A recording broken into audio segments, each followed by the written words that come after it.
excited to have Yale graduate and West Haven native Abdul-Razak Zachariah.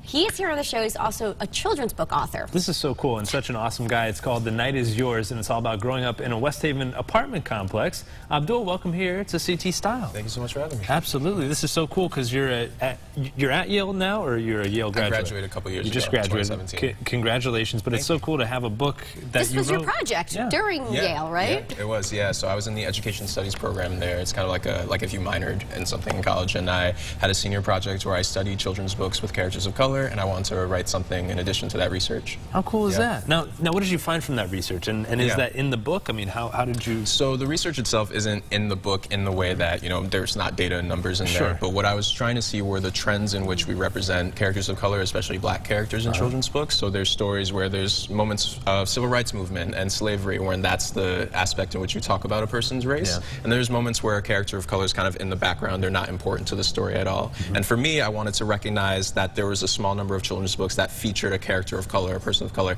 in the center, in the front of the story. And so when I saw that that was such a low trend, I wanted to then add on and try to see if I could write a book to add to increasing those numbers. And so you filled did. that need, And so being from West Haven, I mean, is this based around your childhood growing up in that apartment complex? Talk to us about that. Yeah, so the apartment complex, it's called Terrace Heights, and when I was growing up there, I just had a really great community of friends about the same age, black and Latino kids mostly, but a very diverse place, and West Haven itself is a diverse place.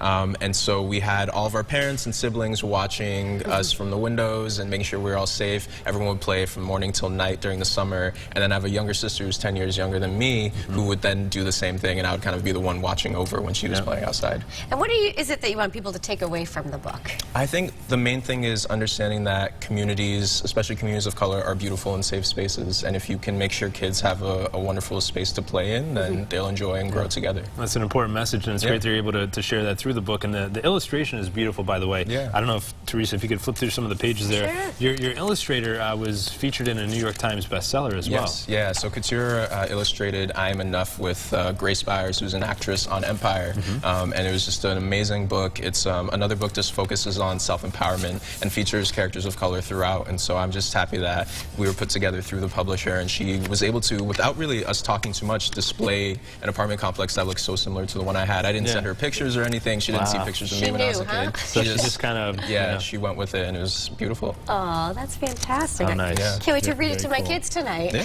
So what's next for you? Is there a sequel? Are there more books on the horizon? I'm hoping to write a different book, not an exact sequel, but a book focused on the relationships and connections that young boys have with each other. I feel like talking about friendships for young boys is something that when they grow up to be men, they don't talk about it very much, and just representing ideas of kindness and tenderness between them is really important to start teaching early. So got a lot of good messages here, man. And also, we have a book signing. So if our viewers want to meet you, they can stop by R.J. Julia's. Right there in Madison. And then you're also going to be at the Yale bookstore as well? Yes, on Sunday at 2 p.m. Very cool. You're all over the map, man. Abdul, congratulations on your success and getting that message out there. It's so important. Cool. Awesome, Abdul. Thank you so much for your time.